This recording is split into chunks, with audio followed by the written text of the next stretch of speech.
I'm Charlotte and this is Time Mama Tries to Read. Happy World Book Day.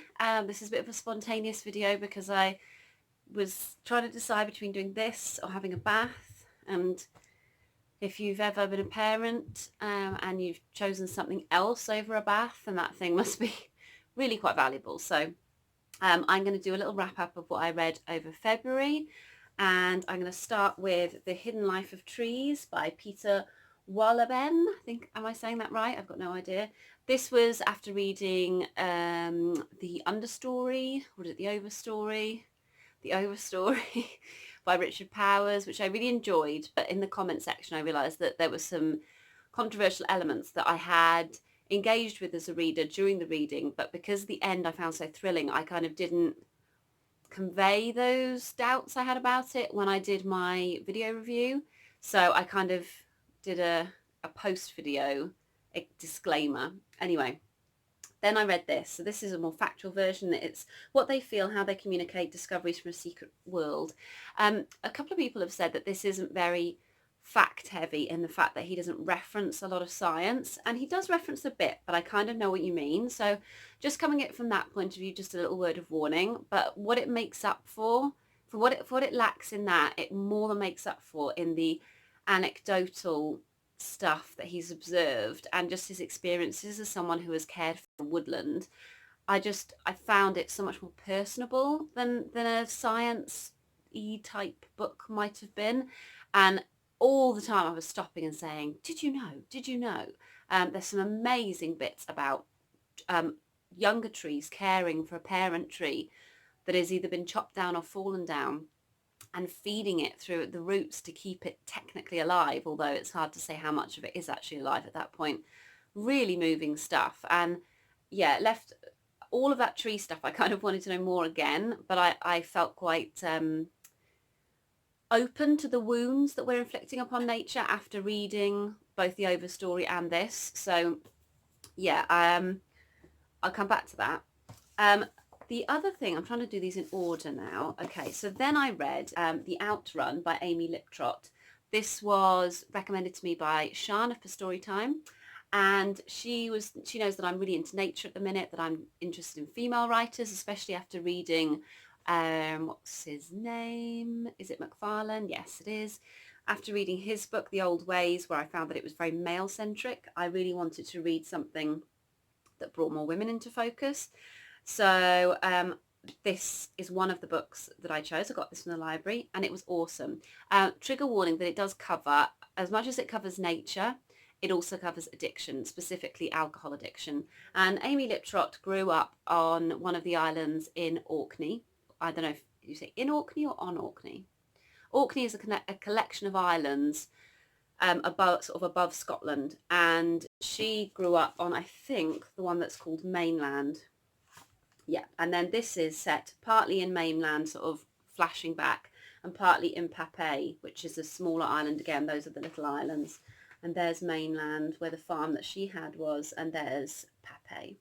So Orkney Islands, really fascinating. You guys know I love islands, so I was already going to be interested in this. The addiction side of it was a bit of a surprise. I didn't really read the cover, so I didn't know that there was going to be that. And I found it quite grueling, but it was so brilliantly done. Yeah, I really loved it. I now follow her on Instagram and think she's awesome. So definitely recommend that. Then I read, I started reading, and I'll have to put a picture of this up in the corner. I started to read Jay Griffith's book, Tristan Mania. So I got that out from the library as well. That covers Jay Griffith's experience of manic depression. So she calls it manic depression. I think she calls it, rather than bipolar. I think she feels that it describes her more. And actually I know someone who's in a similar situation who agrees, so it's really interesting, just that in itself. I got halfway through, it was amazing, but my head was not in the space. All the tree stuff kind of made me raw. February is a bleak month. If you've watched the news and you're outside of the UK, you might know that we've had a lot of floods here. If you're inside the UK, you might have had the floods. It's been horrendous. We're not on a floodplain, so we are completely safe. My perspective of it is purely this feeling of real anguish for everybody else. and also on a more practical and really selfish level, just not being able to do anything of any value. So being stuck indoors, having read a book just about, recently about alcohol addiction, then moving on to manic depression, it was too much. So I stopped. Because it was a library copy, that was okay. I can get that copy back out. I don't know if you can hear that, but that's Eddie barking at something. So yeah, then I moved on to a recommendation from Simon from Savage Reads. This is The Warlow Experiment by Alex Nathan, and it's a gorgeous book. I don't know if the library cover's covering it a bit there. Let me show you. I don't know if you can see. It's got butterflies and blackberries and all sorts of lovely things. And Alex Nathan is a writer. She's written previously short stories. She's been published by Parthian, which is a Welsh publisher, so that was quite cool because I didn't know that until I got the book. This is a bizarre and amazing book. This is a 5-star read for me, and I don't usually give 5 stars to something that was not completely purely entertaining, but it was heavy on the entertainment, and yet there was so much depth that you could think about. So to me, what I took away from it is that men will use any excuse to commit acts of violence upon anyone, particularly women and children, but also upon each other. This covers the Age of Reason. So it's 1789, is it? Something like that, because it's around about the French Revolution, 1793. And Herbert Powys is a rich landowner, and he wants to do this experiment because he wants to be a scientific man, and he's not really that scientific. So he advertises for somebody to volunteer themselves to live underground for 7 years, where he will care for them, albeit through the wall, and feed them and clothe them and what have you, but they're not to have any contact for 7 years. And this is the book that's come out of that. And I don't want to do any spoilers, but it's just really entertaining. The only bit that I found very difficult was towards the end. The violence towards women was quite explicit, and it came a little bit out of nowhere because I was really enjoying the pace. It wasn't so pacey that I was skim reading, but it was pacey enough that I was like hooked in it and couldn't, clean or do anything. I had to just read the book. But when the violence occurred, again, feeling that I can hear Idris, feeling that I'm in like an open place, it took me by surprise a little bit. But it was, if you want to know what those trigger warnings would be, because I don't want to ruin the book, then message me underneath and I will email you. But it is a really, really good book and I would recommend it. Okay, then I read, I'm trying to think which of these I read next. Then I read The Bookshop by Penelope Fitzgerald. This is another library book. This is all because I was like no spend January, and then that went into February and I was being really good. But as I've got a book haul video, you will see that I did not remain good. So this is about a town that lacks a bookshop, but it was a town that didn't want one. And I loved it. I'd never read any Penelope Fitzgerald before. I thought she was very funny. So she made me think a little bit of Barbara Pym. She was sort of like an author that I could, I felt that they were writing similarly. Really, really funny. You could totally see how they've made it into a film, and I'm very excited to watch the film. I'm going to watch that with Stephen, hopefully this weekend. And yeah, very, not necessarily, I wouldn't say it was a 5-star read. It didn't give me a lot to think about, but it was a very warm in places, sad in places, hilarious all the way through book. These reviews don't sound very good. I'm not speaking very eloquently. I think I am really tired, so I do apologise. I'm not doing the books justice. And then I did a buddy read with Joe Smith of Joe Smith and Doris of Aldi Books. And no, we didn't read this one. I picked up the wrong one. I will have to put the right one. I've read Hannah Coulter. We did Memories of Old Jack. Oh, this is so annoying. This is why I am tired mama that tries to read and tries to film, because I can't get things right. So it was Memories of Old Jack, and it was brilliant. We were meant to read it in a week, but purely because I am just hopeless at keeping to schedule, we read it pretty much over a month, with me dropping in every now and then to go, sorry, I genuinely couldn't find my copy. It was like the book didn't want to be read. Stephen at one point went, I don't think you should be reading this book. You can't find it whenever you're looking for it. It was in the toy basket one time. It was in the laundry basket. I left it in work. It all went wrong. So I read that, and it was really, really good. It was about an old man reflecting upon his life. It's all part of the Hannah Coulter, Port William kind of family. There's a chapter of from Hannah Coulter's perspective, which was really nice. And this is just not the end of me and Wendell Berry, and I'm really glad that Jo and Doris both felt the same. But at the beginning, there was a little bit of hesitation there, but as they got into it and they realised you can't speed read it, and that it's meant to be that slow. And I think once we all cheered up a bit, because the weather had gotten us all so miserable that we kind of didn't want to be made more miserable by a book. And it is not a laugh a minute, I'm not going to lie, but there's a whole small chapter in there that I want read at my funeral. Just take note.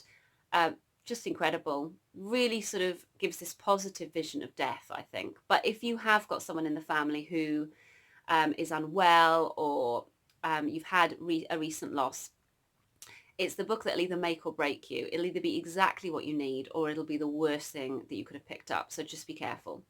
And then I am now buddy reading In Summer Season, Elizabeth Taylor, another library book. Check me out. And this is about Kate Heron, who is a charming widow who remarries, but she's married a younger man. And so far, because I'm about halfway through, it's kind of following the family, how her children get along with her new husband, her sort of spinster aunt. It's really quintessentially an English book. Is it set in the 60s? I'm not even sure, to be honest. When was it published?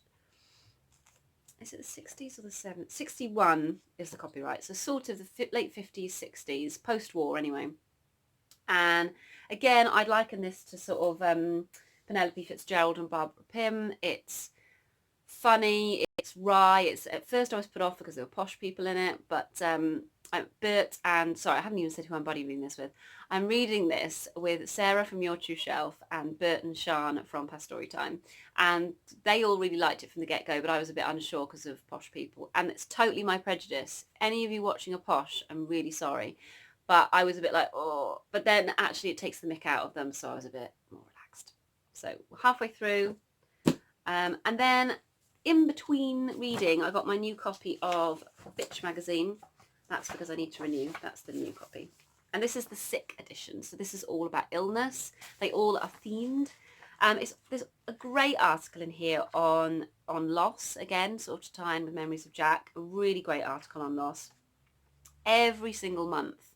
Is it monthly I get it, or is it bi-quarterly, or I don't know, bi-monthly? I'm not sure.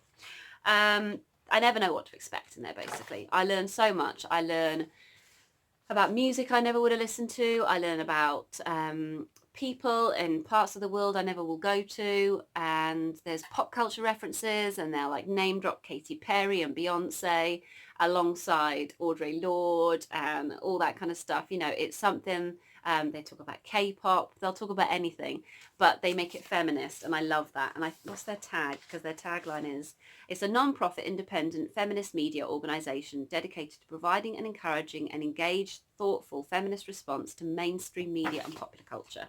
Love it. So that's me. It's World Book Day. I will leave you with a little clip of me reading to Idris, and we did a little bit of a walk in the woods as well. And that's it. I hope you all have a lovely evening. Bye. Okay. Are you ready, little dinosaur? Yes. I love my... That's it. Wonder how much you can remember. I love my friendly dinosaur. He sleeps here on my bedroom floor. It keeps him feeling safe, you see, to know he's curled up. Yeah.